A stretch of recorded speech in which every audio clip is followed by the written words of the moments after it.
everybody contributes to the group.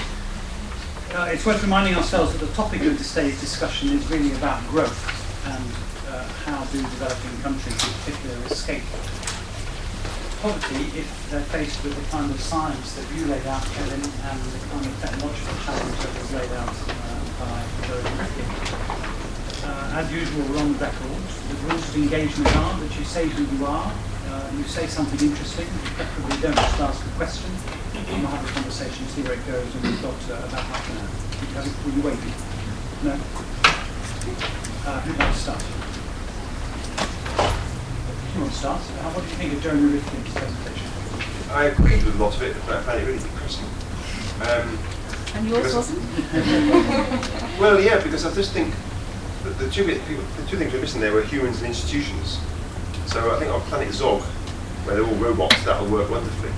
On our Earth, I just don't think that's going to work in the sort of time frame that we have. And I've felt that, I mean, this is my concern a lot of time with American approaches to issues. The Americans are wonderful at technology. They're way ahead of the Europeans. But they're appalling. They're as bad at the, if you like, the behavioural elements. And it's only when you ally the behavioural which give you that, almost, the behavioural is almost the bridging technology. If you don't do the behavioural changes, you can do that now. We physically cannot do the technical side now. We can make the behavioural changes now. We won't, but we can. We choose not to. But if we don't make those now, then the technologies are too late. So we have to ally that along with the behavioural side. And I just find it quite worrying when people talk about these things. This is why I say almost that it's the white heat of technology. It's some utopian view of what technology can achieve. Now, I broadly acknowledge most of the technologies could work in the way that he's talking about them. And these I disagree with, but broadly I think that's probably a reasonable view of the future, but not for humans, not in the time frame that we have. Well, let's talk about growth plus decarbonisation, which is essentially what comes out of your analysis, and we'll leave the adaptation discussion for a second. How do we help developing countries to escape poverty? I think our first thing in the industrialised nations is to very rapidly reduce our emissions. We're completely our responsibility, and that we have to do that both to make sure that the adaptation agenda is one that other people can deal with as well as us. So we have to get them down, but also morally, that if we can get ours down far, far faster rates than almost I'm talking about as well, then that means that it allows them to grow. I want to see the emissions for China and India and Burkina Faso and every other part of the world outside the OECD countries. I want to see the emissions going up, and I want to see some of them going up quite rapidly, because they are a very good signal in the short to medium term of improved welfare. But that can only happen in any sustainable manner if we get our emissions down incredibly rapidly. And there is no evidence that we're going to be able to do anything like that. So this is my concern at the moment. The message for us is we have to get our emissions down at phenomenally fast rates, and that can only be done by very radical behavioural change. And that would allow those other countries to grow. If we don't do that, those other countries can't grow. And the implications for developing countries of us doing that, given what we know about the role of trade and exports to rich countries as a source of poverty. Well, if it is, this is not my area, but I would say, is it a source of poverty reduction? Has poverty been significantly reduced by that trade? If that's the case, then obviously there's an issue to be had. But I'm wondering, because we have to think outside the box with all of this, is it reasonable, that we've discussed very briefly before, is it reasonable that the Kenyans are exporting grapes over here, by ship or by plane, whatever method? I mean, is that a reasonable thing to be doing with their time and their effort? Are there other things they can be doing? Do they need to feed their own populations or their own more local regions? Is that something that's worth doing? I'll come to you in a second. On this green growth issue, developing countries, we've got a number of ODI trade and investment specialists. Jodie, good job interviewing Jeremy Rifkin. Yeah. I just wondered what you... Louder, please. And say who you are. Jodie Key, ODI. So what do you think about the role of developing countries, the ability of developing countries to benefit through selling emissions reductions onto the carbon market? I mean, maybe it's a new market for many countries. What do you think about that? Just before you on, let's just pick up two or three. Just talk us, say something about green growth, Jodie, because you work on this topic. Can you have the microphone back?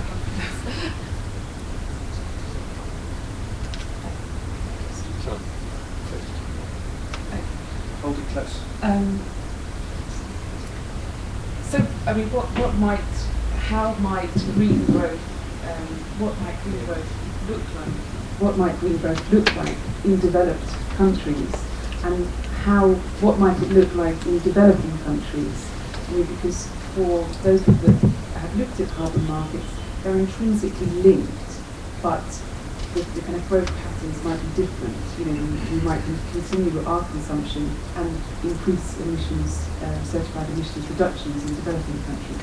So I just want to hear your thoughts about that. Okay, but I'm looking for also your thoughts, and maybe I'll come to Karen. India's on 5, on 2. China's on 5 tonnes per capita already. Too much. So how do we get growth without increasing carbon?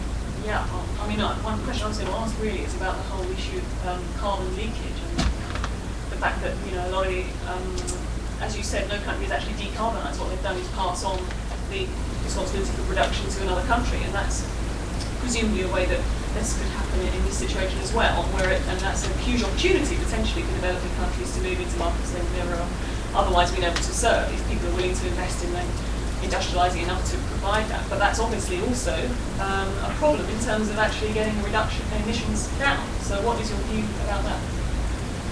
I'll just give you a chance to answer some of that. I'm completely opposed to the idea that we buy any emissions reductions from these other countries. I just completely disagree with it fundamentally. But these other countries, they need these. They are going to grow, and they're going to need lots of the technologies. But the idea that we offer them the technologies with expertise in the payment for them giving us some emissions that allow us to carry on going on rock climbing and skiing trips, I just think it's completely morally irresponsible. For a number of reasons. Firstly, their emissions will not come down in those countries. So I was talking to someone, I won't say who it was, but I was talking to some people in the Co-op Bank who've done some really very good work on offsetting. Now, I completely oppose offsetting, but then what's gone out there is some good work. This is a whole project they looked at, these wind turbines that substituted for a diesel generator in a village. I asked them what happened to the diesel generator. So we don't know. Well, I'll tell you what happened to the diesel generator. It was used by another village down the road, but they didn't put the wind turbines. So the diesel generator moved from one town to another town. That was no offset at all. And in fact, what you're going to get now is that you've got 2 communities with energy, one with wind turbine, one with diesel energy. That will increase their emissions. Not a bad thing, because I think emissions should be going up. That's a welfare issue. But it does not allow us to offset anything over here. Their emissions have gone up faster because we've invested in them. That's not, I don't have a problem with that. I do not have a problem with these countries being, us investing in them, I was saying before, it's reparation in my view. We have destroyed their opportunity, and we owe them that money to do those, to make those levels of development. We are stopping them making them in certain ways, so we have to pay them for that. But not through some spurious technique that allows us to carry on with our holidays, with our indulgences. If you do the maths for it, it simply doesn't work. You can't allow these other countries for their emissions to go up, and somehow that we'd help them go up slightly slower than they would do otherwise, and therefore ours haven't got to go up. If you do the maths for that, the emissions just keep going up globally.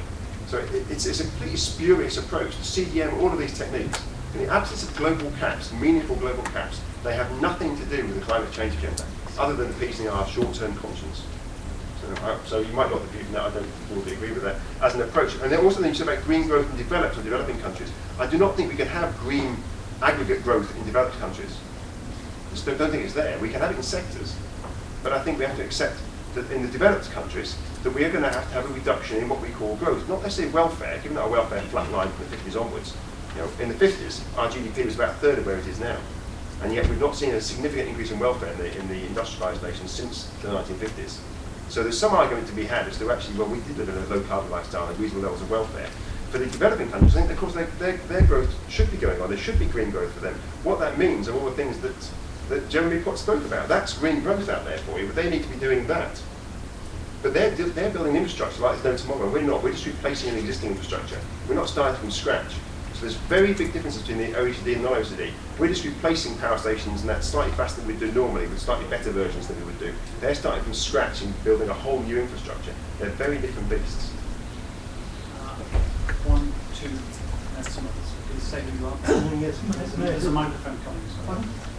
Mayhem and Policy Studies Institute. I don't think the contrast between what Kevin Anderson has been saying and what Jeremy Rifkin has been saying could be starker. And I'm entirely on Kevin Anderson's side. I think it is ridiculous for Jeremy Rifkin to peddle the view that technology can ride to the rescue provided everybody sees its scope and possibility. The reality, and Kevin referred to, the reality is the 2 critical factors. Number one is the cost, the other is the timetable. We don't have the time, and we don't have the available funds in order to achieve this transfer. And as he rightly says, I'm talking about Kevin Anderson now, as he rightly says, to imagine that these things can be achieved at the international level by through the medium of negotiations, requiring everybody to commit themselves to these sorts of solutions on the assumption that there will be sufficient money. And where's the money going to come from? Economic growth? Oh, but it's got to be green growth, has it? So there's going to be the surplus to enable the Bangladeshis to build their dikes to withstand sea level rises. It is such a nonsense, and it is so dangerous, I think, to come out with that sort of solution and encourage people to believe that there is an answer. From our reading of what Kevin Anderson was showing is that we are past the point of no return, and we've got to face that reality. And the only way whereby we can do it, as he says, is through the medium of behavioural change. Now, and not by wishful thinking about what technology can and can't do. The behavioural change, in turn, will only be achieved when we go down the route of equal per capita emissions, of showing the burden of what the planet, what the atmosphere of the planet can still support. It's only through that medium, and that will generate the demand and the changes in technology, not the other way around. It is a critical point I make. Come to it. I've got a couple of questions on the internet, which I will feed in, and we'll come to you about whether or not this solution that Jeremy Rifkin is recommending is feasible. Now does it fit with the current urgency of mitigation? Let's take your points and then we'll pass the microphone forward. Thanks. My name is Ruchira Shah, and I'm a student at the London School of Economics. And I wanted to go back to this idea of growth in the developing world. And I think that to me, one of the issues seems to be that we are trying to shoehorn the developing world into the same patterns that we followed. And I think that there's a significant difference, because in a lot of the developing world, for example, in India, you have a huge surplus of labor, and labor can be a more energy efficient. You can use more people to do things that in the developed world we might want. We might need capital to do, which is more less energy efficient. And so in terms of, I think that in terms of growth, we can achieve growth and employ more people if we're willing to use people and pay them. And so, but what that requires is a huge investment in government, and a huge investment, I believe, on the place of Western governments in terms of things like education and health facilities and things. I mean, these are teachers. That's a low energy way that, I mean, if we have more teachers, if we have more doctors, if we have more nurses, these are things that, you know, we can grow the economies in this way, I think, and build the human capital in those areas, and do it in a more energy efficient way. I mean, I think that unfortunately the way that those cities are getting built is not energy efficient, but because they're following current models. Like if you look at Bombay, and the answer is that Tata is putting, you know, now want to sell cheaper cars on the streets of Bombay. But if you've ever been to Bombay, you know that it's completely awful. I mean, and what we really need to be doing is to be investing in public transportation there, because now to get from one side of the city to the other side of the city takes like 3 hours. So I think it's more investing in government services, investing in people, and investing in human capital. And I think that if we can do that, that might take us on the path. I'm not struggling with your point. I'm struggling with what the question is here. And we've got to simplify two groups of countries. We've got rich countries and we've got poor countries. Rich countries are emitting a million of 10 tons per capita already. They need to decarbonise really quickly. And we can have a very interesting discussion about that, but we're not mostly developed country specialists here. Developing countries are emitting less than 2 tons per capita or less. Ethiopia 0.1 ton. They also have most of the 1.4 billion people who are living in poverty. Even with increased and better income distribution, they will not be able to keep all those people out of poverty. So they are going to have to grow. We seem to be in favour of that. Oh, definitely. What do they have to do? Describe a growth path for a typical poor country that will constrain carbon to 2 tons per capita or less. Well, Is that the wrong way to formulate it? well, first I just feel I'd be a bit arrogant to think that this is an area that's not my expertise in these countries. But I mean, even if they just grew along our sort of path, it would take them a long time to get to anywhere near 2 tons for the median. I think there's a big difference between the median and the mean. They often tell us this population problem. It's not a population problem. There's a small percent of the population mean. The 80-20 rule broadly holds. And I bet if you go to somewhere that, Nigeria or somewhere like that, then 80% of their emissions will come from 20% of the population, which means that the majority of people there will have minuscule emissions. If their emissions went up by a factor of 10 or 20 or 30 for the median person, they'll make virtually no difference in terms of global emissions. So I'm very happy for the median people in these countries to see very rapid increases. The problem often can be, and it's a different issue for India than say for China, where it has a much larger middle class. That's why I think you have to look at it country by country. For India, it's very different because they've already got quite a significant chunk of India, probably about 200 million, I think, that will already emitting at quite a high level. But they've got about 800 million or so that are emitting incredibly low levels, and if they increase their emissions by a factor of 10, again, it would make very little difference. So the difference in the median and the mean is really quite important, and that comes back to this issue of, well, if the growth is distributed, it doesn't matter if those median voters, median population, have big increases in their emissions. The problem is for the other chunk, if their emissions go up very significantly to sort of numbers that we have over here, then we're completely stuffed. So the growth in those countries has to be based around and the higher carbon growth around the people that actually need the welfare improvements, which is the majority of those populations. So I think there is an issue of the distributed arrangements within those countries themselves. And this is why I do not like the idea here at times, isn't it a population problem?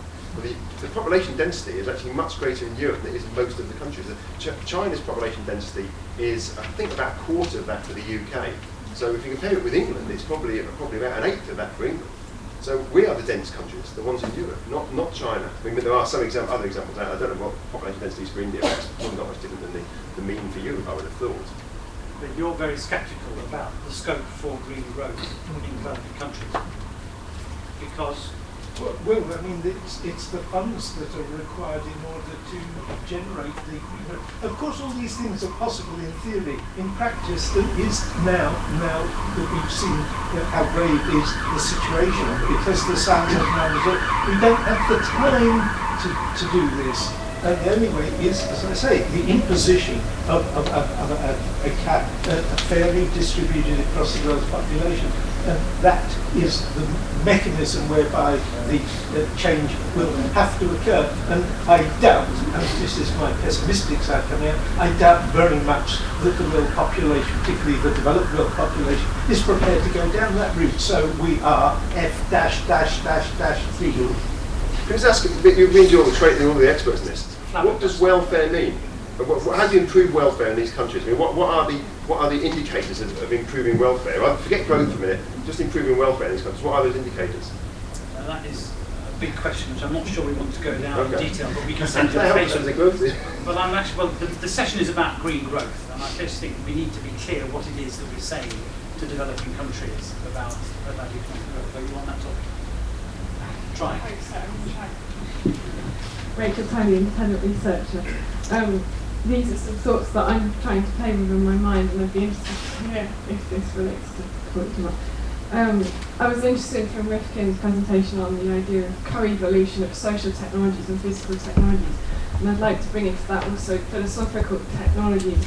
I've got a quote from Heidegger in front of me, which is talking about metaphysics giving way to science as the disciplines of the sciences as our primary kind of way of existing in the world. That's our Western history, and if we're talking about development, that is the engagement of us with what we call the developing world through the terms that have evolved within our own social and economic history. This comes back to this question to some extent of what is welfare and what can we imagine for our futures. So on the question of kind of co-evolution of social technologies, philosophical technologies and physical technologies, I'm interested to sort of ask how radical a change of mindset do we need to be open to in terms of how we think about the world, in terms of economics as a social technology, the profit-seeking enterprise, which is kind of the basis of microeconomics, is that as a component, okay, aggregate, we're talking about can we have green growth. If you break that down and look at the components of that, what institutional changes, when we talk about behavioural changes, what institutional changes and social change do we need to see if we're going to achieve a different future for the world? Never shy away from difficult questions at OBI. Do you want to answer that? Or does everyone want to come in on this question of, is it even feasible to think of a world in which we meet these targets? Joe? I mean, you're in favour of a cap on emissions, and you mentioned that in our discussion earlier. So if you're putting a cap on emissions, you're trying to raise the price of carbon to create the incentives to move off it. But you're also talking about valuing and trying to put a price on and trying to better value the environment within growth. We know that within neoclassical growth models, the environment as a factor of production it's mostly about capital and labour, and we haven't yet got that right. So how do we get it right? You're in favour of a cap. So I just want to hear the cap, not a price. I think price is just one of a range of mechanisms we might use. Well, no, it doesn't have to create the price, only if you go down that particular route. Because come back to this almost a philosophical point about economics. People here know much more about it than me, I would think. I can't, my Greek and my Latin are absolutely good, but economics has a background, has a sort of foundation in oikonomia and parasistics. Oikonomia, as I believe, is about the welfare of the household, or the stewardship of the household, rather. Now, we've got rid of that after Alfred Marshall's work in 1870 on to about 1920, when we switched to microeconomics, which is about the making of money. Statistics. So we've got a completely wrong view of economics. If we went back to the previous one, which is about stewardship, then it's not about price. It's about stewardship. That's a different economic structure. There's still economics. And in fact, most of economics up to about 1870, 1920 was about that. It was political economy. It was contextual economics. If there's non-contextual nonsense we've been describing since and calling it science, it has no decent theoretical basis to it. And hence, I don't agree with pricing externalities. I think it's a meaningless concept. I've got the category mistake, I think that's what you call it in philosophy. So I don't think you can put a price on externalities. And so I'm quite opposed to that approach, but I'm not opposed to using economics as one of the suites of tools that you would use. The cap, I think, is essential, but then it's how you convert that quantity constraint into the appropriate sets of mechanisms. Now, that's different for the OECD countries, where I think for us, we still have real equity issues here, but the price is probably more appropriate. But for other parts of the world, I simply think it's not an appropriate mechanism. They would quite quickly be priced out of any energy market at all. So they have no access to energy, or fertilisers, or all sorts of things that they might be using at the moment, but which they need a transition from, perhaps. But we can't do that overnight. It would be just enormous implications for them. So I do think we have to think of different ways of squaring the circle, and they sound too similar. I mean, the world we're looking towards is something fundamentally different. I think there are elements in Rifkin's work there that I think that the bits of that, the future might look like that, but we have to do these interims, go through these interim stages. So if we talk about the growth in industrialising in developing countries, what does it look like? Well, one thing we know for certain, we know how not to do transport. We've done it wonderfully in the OECD countries. We know how not to do it. But don't do it like us. We can give them lots of lessons on how not to do it. And there's certainly a two-way process here. There are lots of things they can teach us about living a low-carbon lifestyle, because not all the people in the poor parts of the world have very low welfare standards, and have quite good welfare, have good qualities of life. So we need to look to those, and we need lessons from them. So it's not a war, it's not us telling them how to do it. I think there are many lessons other way. But transport, don't do it like us. Look at Eastern Europe. They managed wonderful transport systems for a long time in parts of the Soviet Union, in Poland and Czechoslovakia. I spent a lot of time in Hungary. It completely fell apart once communism went to the wall. It's all full of Mercedes and else. We can't get around Budapest now. It was a wonderful tram system before that was all integrated. So there are lots of lessons out there of how to do something. The distributed energy system seems like something we should be going down that sort of route rather than a centralised one for many of these countries, partly because they've got very spread populations. So adopting our route of centralised electricity generation is probably not the route to go down for some of these countries, because they'll lose it all if we do. So that we know what not to do, and then they probably know what to do. So I think if we ally those two, they know how to achieve what they want to achieve probably much better than we do, and we know some of the things that you want to try and watch out for. So if we came together like that, a bit more sort of an honest team approach to it, then I think we might have some sort of hope of moving in the right sort of directions. And we can certainly learn a lot from them, perhaps philosophically, of how have some of these countries and societies maintained a real sense of community and identity and welfare without necessarily moving along the lines that we have. I mean, I guess many of us here, our life quality is going down year on year. Certainly mine's plummeted over the last 5 years. My income's gone up. Yeah, I think if a damn amount of income above a certain level, it's made no difference to my quality of life. It's literally gone to the floor. And that's probably true for quite a few of us here, that our quality of life has actually gone down. Come and talk to you about what it means to your quality of life when you become director of an institution. Yes, please. No, you first. Yes. You, sorry. Is the microphone on? Oh, sorry. Thank you.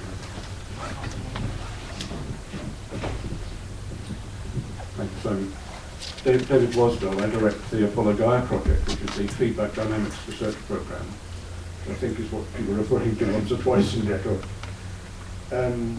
Kevin, you and I know there's a paradigm shift in our understanding of climate behaviour on top of what Simon you described as what is extremely scary, we've already seen.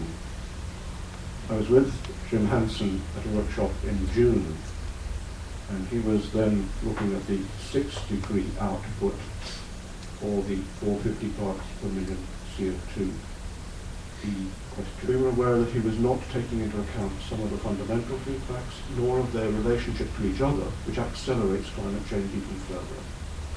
And when we put those together last June, we had an outcome of around 11 degrees global increase from the 450 parts per million CO2e. Work that's been done this autumn, which has brought in more accurate feedback from the water vapor processes addressed that, which I emailed you, I think, in December. Meaning the equations don't have an equilibrium temperature if we keep 450 parts per million as our target. Go into uncontrollable runaway behavior. There's a level of scariness that makes what we've just seen look like a Sunday school tea party. Don't know where we're going. But I think I'm aware that I've had a note from the Climate Congress, the Science Congress in Copenhagen, vetoing the presentation on climate feedback dynamics. Yes. And I'm struggling today to see how we get it back onto the agenda. Send it to session 50, I think mine is, and I've got that kind of paper. Well, I'm looking, well, shall we talk about this out of this, because it's not here, but I've just finished with this.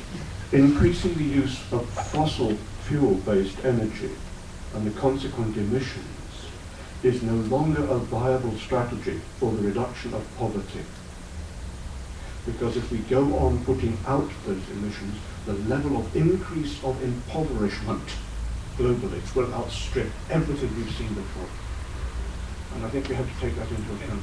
Thank you very much. And then we're going to come to a conclusion. Thanks. Yeah, just notwithstanding all the massive problems that everyone's been talking about, nonetheless, at ODI we're trying to develop sort of practical suggestions for what donors and governments can really do to try and improve the possibility for developing countries to grow in a green way. And I suppose we're looking at things like trade and investment patterns and what might happen as a result both of climate change and of the policy response to climate change. And I suppose just one big issue that seems to be coming up is the whole issue of technology transfer. And it's still the case that developed countries are spending a lot on R&D that could potentially enable developing countries to benefit and to avoid some of the mistakes that you were talking about. What in your view is there that we can be doing to really try and maximise that kind of technology transfer and overcome some of the barriers to it that are in place at the moment? Let me say something, and then I'm going to ask you to say the last word, Yep. and then I'll say thank you, and we'll stop at 5:30. The science may be different and worse, and I'm sure your analysis is entirely correct and convincing. What do we as social scientists do with that? Well, a good place to start is by looking at the second Stern report, which lays out a menu of things that need to be done.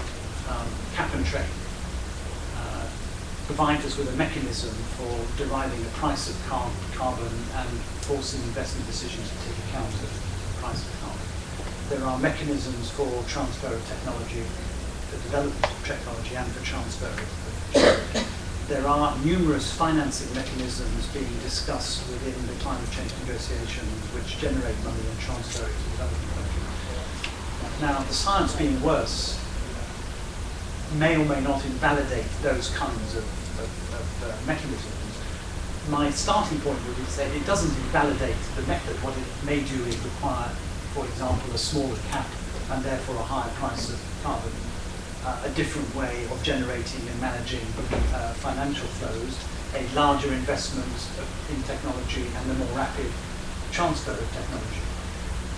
And there may be additional measures we should take to do with reducing our own consumption. We haven't talked about vegetarianism and 25% increase in our carbon footprints that we would take account of if we looked at Chinese exports to the UK. But as social scientists, we need a method. And the method seems to me to be to look at the science, derive a set of policy prescriptions which enable us to respond to the science, change the parameters of those prescriptions if the science tells us something different, and then set about urgently implementing a program which will help us do the best we can. And we may or may not succeed. And your strong implication was that we would not succeed. And then we have, of course, a parallel adaptation agenda, and we have a session later in this series on scenario planning. But are we wrong to say that, having taken the science, we need then to think about the kinds of issues that Karen and Jodie are raising, which are about how we respond? Yeah, no, I completely. I mean, the reason we work in these areas, I don't enjoy it. I'd much rather be designing planning equipment and engineering work that I quite like. But we work in these areas. We think there's a thin thread of hope. So that's when we need to be responding. I mean, it's pointless just doing these talks. There's no pleasure doing the talk. So we have to respond. And the next question is, how do we respond? And for the areas you're looking at here, I mean, things like technology transfer. I mean, the Chinese are building power stations, coal power stations, and people say, like there's no tomorrow, one a week roughly. But why are we not paying to make sure that every single one of the coal-fired power stations is carbon capture ready? We could be paying for that. We could say, well, you build, because no one's going to put carbon capture on for no other reason, other than the carbon reason. So you don't get the efficiency benefits, you're going to lose something.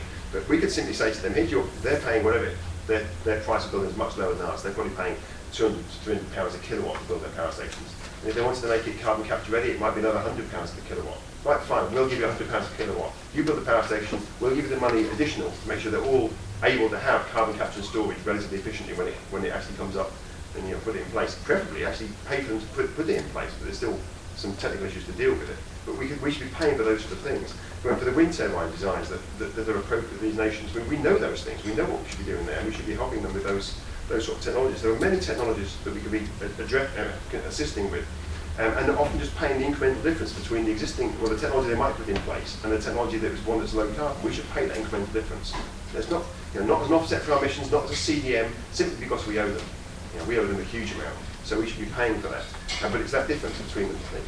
And also in terms of the big issues in terms of not lock themselves into something that's not appropriate in the future, and that's really quite tricky. Is how do they ensure that growth in these nations is adaptive and can iterate? Because as we were saying before, that everything we know is going to probably find out is wrong.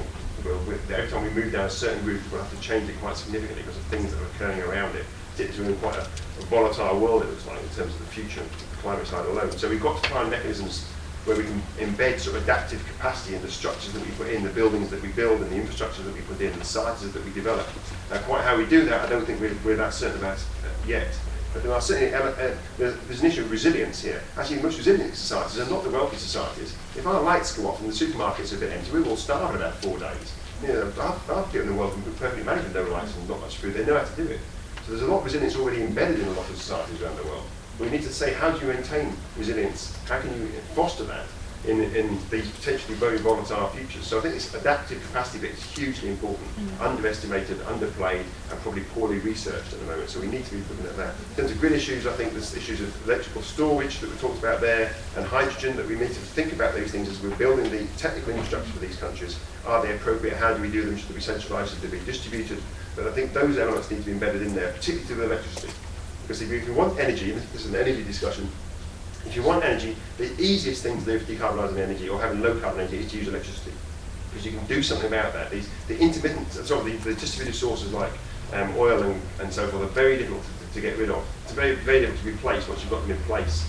So once you've got your cars running on hydrocarbon engines, it's very difficult to do something about that. So a sort of electrical system right early on that allows you to sort of have your cars that are electrically powered, that maybe have plug-in hybrid type designs. So think about those sort of things really early on. So there's some really clear things you could actually be doing to help some of these countries, but they will be customised to the specific countries. I don't think there's a generic set of rules, other than I would say the one of adaptive capacity, and don't optimise. You realise it's always the second best.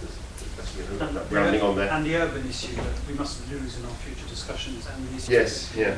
We started this meeting series because we thought that it was necessary to bring the climate change. And I think today has illustrated once more why that is a really important issue. This is not the climate change team in ODI doing climate change, everybody else carries on with business as usual. We have to find a way of making these things completely seamless. And I thought the science was fantastically well presented and useful and challenging, and we'll make sure it's on the internet. And I think Jeremy also really helps to see what kind of future we should be looking to in terms of economic development. So I'd like to thank all of you for coming, but please join me in thanking both speakers.